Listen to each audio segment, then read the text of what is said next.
usted, como todos los peruanos, ha sido testigo de los terribles incidentes del fin de semana, el jueves en La Parada, y ver cómo nuestra policía indefensa, prácticamente porque no llevaron su arma de reglamento por una disposición especial y expresa, fueron víctimas de esta horda de delincuentes que incluso se escuchaba en los videos cómo arengaban para matarlos.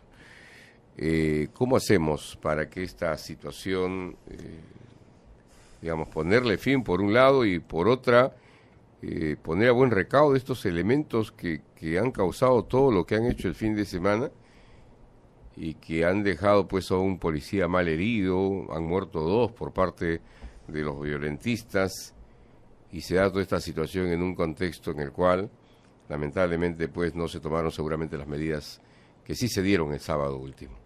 Efectivamente, la verdad que condenamos y lamentamos estos hechos indignos realmente, estos hechos delincuenciales que afectan realmente la justicia social, la paz social, y que realmente todos los peruanos, todos los limeños condenamos, ¿no? Aquí hemos visto, lógicamente, lesiones graves que se han cometido por parte, en contra de la Policía Nacional. También hemos visto el robo agravado que se ha cometido, ¿no? Estos fluctúan los delitos de entre 12 a 20 años de pena privativa de libertad. Y hay que dejar en claro que con la nueva ley de reincidencia, las 2/3 partes también se aumentaría, ¿no? Se aumentaría las 2/3 partes de la pena, ¿no? Por lo tanto, pues justamente en el caso, por ejemplo, de robo agravado, ¿no? Que se ha visto también que se ha cometido, ¿no?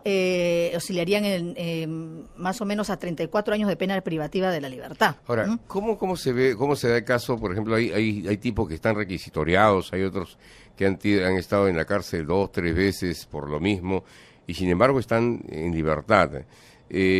¿Cómo se va a tomar en el caso de estos la agresión a la fuerza del orden? A ver, en estos momentos está contemplado legalmente la agresión a la fuerza del orden. ¿Cuál es la pena? Bueno, como le digo, primero hay que completar el tema de las lesiones graves que se han cometido en contra de los policías, ¿no? Porque son lesiones graves, definitivamente. Ellos tienen hasta 12, se priva de libertad hasta 12 años por estas agresiones, es decir, de prisión privativa. Lógicamente, si es residente, como le vuelvo a repetir, la persona que ha cometido, entonces se incrementaría hasta 20 años de pena privativa de libertad. En caso de robo agravado, que también hemos visto, porque han atentado contra justamente los comerciantes, que han actuado en banda prácticamente, entonces las penas se incrementarían, ¿no? A las 2/3 partes del máximo legal permitido, que esto sería, como le vuelvo a repetir, 34 años de pena privativa de libertad. ¿Hasta 34? Exactamente, en el caso de robo agravado, que tiene las penas de 12 a 20 años de pena privativa de libertad. O sea, se aumenta las 2/3 del máximo legal permitido, ¿no? Hay un delincuente chuceado que le dicen que es uno de los que más, se le veía ahí en el tumulto de la gente, y uno de los que con una piedra en la mano quiso rematar a un policía caído. Este delincuente, por ejemplo, así por las características, lo que se ha visto que ha hecho, ¿qué pena le correspondería? ¿Una de estas penas? Efectivamente. Y si ya tiene, digamos, la mayoría si tiene, como digo, que son ranqueados, todos son ranqueados. Exactamente, es ¿no? Impresionante realmente la delincuencia que existe en Lima, ¿no? Yo le digo con sinceridad, yo creo que estoy a favor, lógicamente, de que el mercado de La Parada se traslada a Santa Anita, porque debemos tener en cuenta... trasladó felizmente. Se cerró, felizmente, ¿no? Porque debemos tener claro que en Lima está creciendo, debe ser una ciudad moderna, organizada, ¿no? Entonces hemos visto claramente que hay un foco de delincuencia en esa zona, una insalubridad impresionante, en el cual los limeños estamos abasteciéndonos de comestibles diariamente. O sea, definitivamente ya era un tema que debería haberse visto de hace mucho tiempo por las autoridades, ¿no? Lo que la gente se pregunta es qué hubiera pasado si estos mismos policías hubieran llevado su arma de reglamento. Uno dicen el delincuente le hubiera quitado el arma, con la misma arma lo hubiera matado. Otros, de repente, el policía en su desesperación hubiera hecho disparos al cuerpo, el saldo hubiera sido de más muertes. Pero, a ver, en otros países, en Estados Unidos, yo no me imagino a una turba agrediendo a unos policías y que los policías simplemente reciban los golpes y no se defiendan. Yo creo que en otros países hacen uso del arma de reglamento y nadie va a reclamar por esta gente que los agredió. Aquí en nuestro país han habido sucesos parecidos en otras oportunidades en los cuales la policía ha tenido que utilizar su arma de reglamento. ¿hasta qué punto es, digamos, legal que el policía utilice su arma de reglamento cuando ve peligrar su vida, aunque para el equilibrio de fuerzas no esté contemplado? Efectivamente, ¿no? Bueno, ahí está prima pues el principio de defensa también personal, ¿no? Porque hay que valorar lógicamente si realmente está en un inminente peligro, lógicamente pues hay que actuar de acuerdo a la ley, con la fuerza reglamentaria requerida, de acuerdo a los sistemas. Pero hay que distinguir el tema también, porque hemos visto también casos, por ejemplo, de conflictos sociales. Hay que ver que no son conflictos sociales, sino demandas sociales, hay que separar ello. Estos son actos delincuenciales. Entonces, en estos casos yo considero que uno tiene que aplicar la mano dura, ¿no? El principio de autoridad, y lógicamente defenderse frente a estos actos delincuenciales, ¿no? No podemos permitir definitivamente que se atropellen los derechos de nuestras autoridades, ¿no?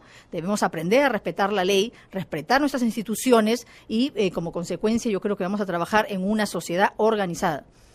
Bueno, lamentablemente los hechos ya están, 4 muertos de todo esto, que el saldo en realidad no es muy significativo, dada la aparatosidad del enfrentamiento que ha habido, necesariamente, pero acá se tiene que hacer algo definitivamente, pero darle seguridad también a los policías, a los efectivos de la Policía Nacional. No puede ser que vayan desguarnecidos prácticamente y sin una forma de poder repeler el ataque, ¿no? O sea, ellos también merecen salvaguardar su integridad física. Hasta un caballo han tenido que sacrificar porque le rompieron la pata y ya usted sabe que un caballo lesionado no puede seguir, digamos, con la misma efectividad que cuando están sanos, ¿no? Y duele decirlo, pero hemos visto también justamente suboficial Huamancaja, que ha sido el que ha caído del caballo, que manifestaba que ganaba 500 soles mensuales. Porque había pedido préstamos y eso era lo único. Impresionante, realmente, cómo se expone a nuestra Policía Nacional frente a estos actos, ¿no? Y no se les brinda la seguridad necesaria. Hacemos un llamado, pues, al Ministerio del Interior para que tomen las acciones correspondientes.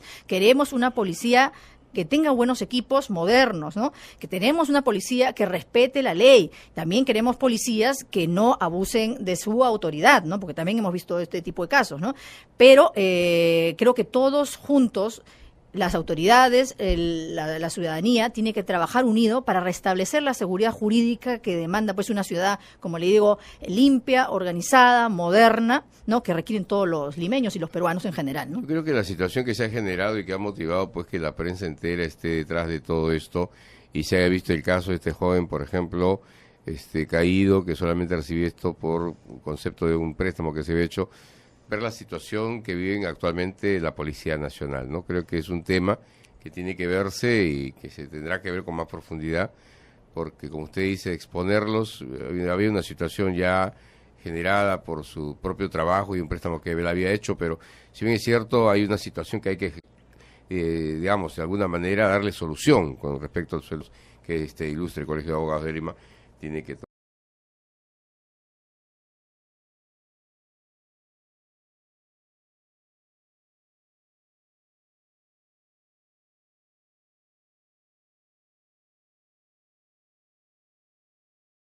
y, digamos, decirnos algo muy importante.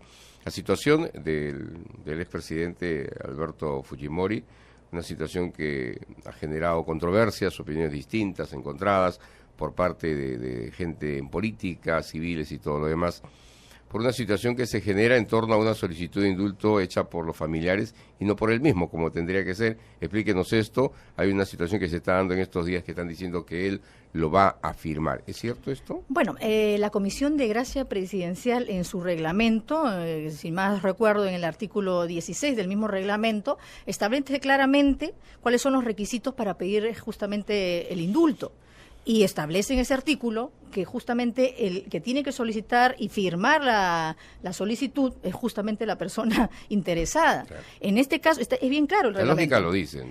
El reglamento lo dice. Claro. Entonces, el señor expresidente Fujimori debe firmar su pedido de indulto. Así lo establece el reglamento y hay que aprender a respetar la ley. No podemos pasar por encima de la ley. Lamentablemente estamos perdiendo el principio de legalidad, no respetamos la ley, no respetamos a nuestras autoridades. Entonces, caramba, ¿vivimos en una sociedad organizada o en perdóname la palabra, una chacra? Sí, pues. Entonces, debemos aprender a respetar nuestra ley. Ahora, definitivamente existen, y yo les digo porque veo mucho, visito a las cárceles como directora de Derechos Humanos, hay muchos pedidos de indultos humanitarios. Acaban de morir uno, creo. Efectivamente, ha muerto una persona, creo que era un ex terrorista, pero tenía también el derecho, lo solicitó creo en 3 oportunidades, ¿no?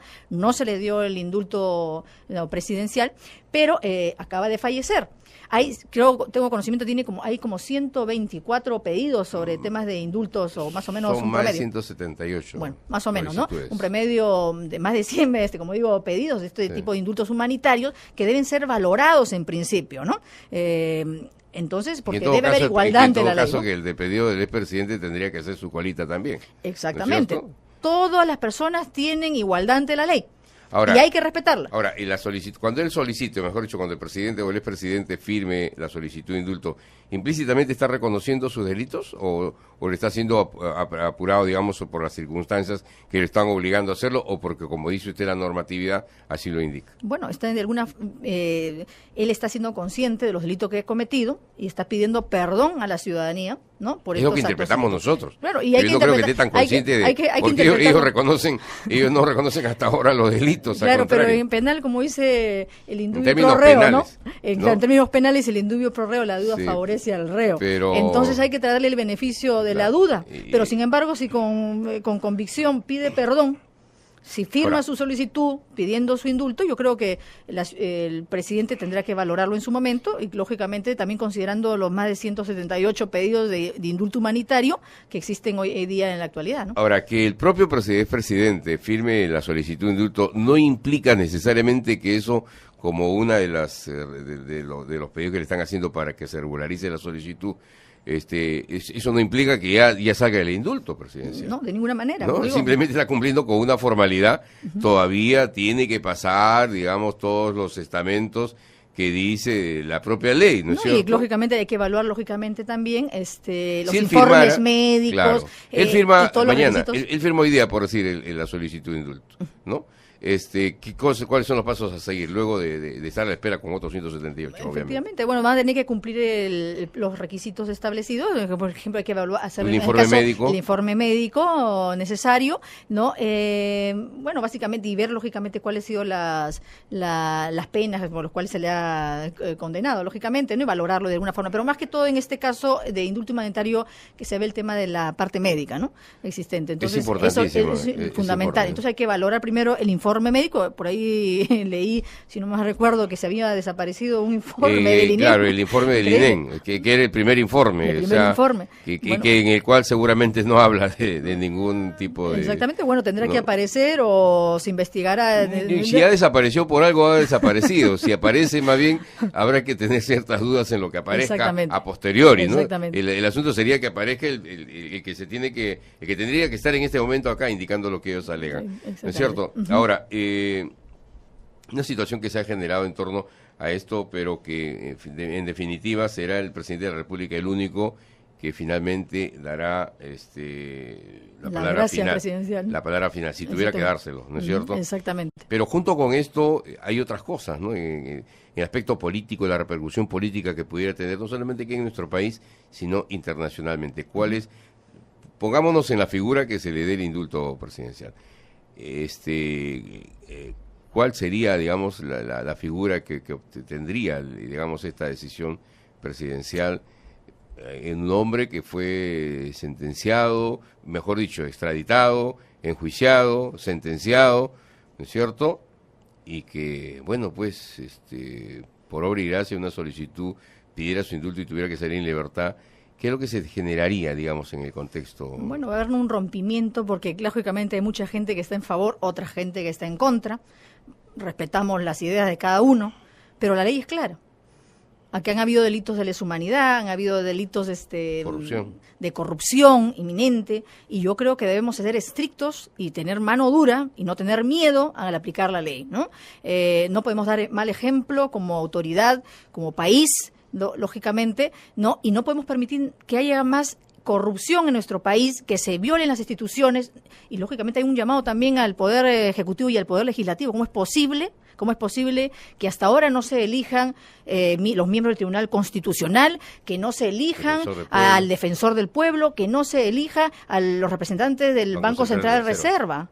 ¿Pero qué está pasando? Acá hay una pérdida de institucionalidad. ¿Qué pasa con la gobernabilidad del país, con la democracia del país? Esto implica que hay una ineficiencia, ¿no?, de en la aplicación de la ley. Entonces, simplemente yo les hago un llamado al presidente de la República y también a los congresistas que tienen a cargo el tema para que de una vez comiencen a aplicar la ley como corresponde. Pues si no, vemos justamente esta pérdida de valores, esta pérdida de principios y esta pérdida de legalidad en nuestro país. ¿Por qué no se está dando esto? ¿Por qué no se, digamos, se ejecute este trabajo de elección, tanto del representante del Banco Central de Reserva, defensor del pueblo, Tribunal Constitucional? ¿Qué es lo que está pasando? ¿Qué es lo que ha letargado esta situación? Ese es el problema. Hay que preguntarle a las autoridades qué es lo que está pasando, porque esto implica que no hay la pérdida de vigencia de la ley, implica la falta de respeto y la falta de autoridad y ¿cómo se llama?, la dignidad, la defensa de los derechos humanos, y también, ¿cómo se llama?, nos afecta la estabilidad económica del país. O sea, definitivamente, por favor, tomen conciencia de cuáles son el verdadero rol democrático de un país y, en principio, el respeto pues a la institución. ¿Cómo queremos querer que, que la gente no se sienta vulnerada en sus derechos? Vemos que cada día existe más delincuencia, más desconfianza, mayor inseguridad. ¿Por qué? Porque simplemente no tomamos conciencia de cuál es nuestro verdadero rol como institución.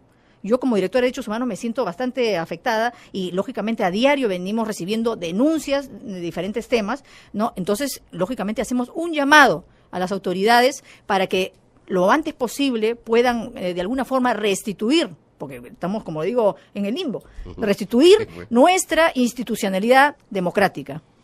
Muy bien, doctora Angélica Sayán, directora de Derechos Humanos del Ilustre Colegio de Abogados de Lima. Le agradecemos su presencia en nuestros estudios esta mañana. En cualquier otro momento estaremos conversando sobre temas similares o que atañen a la vida diaria de nuestro país. Muchísimas gracias a ustedes por la invitación. Bien.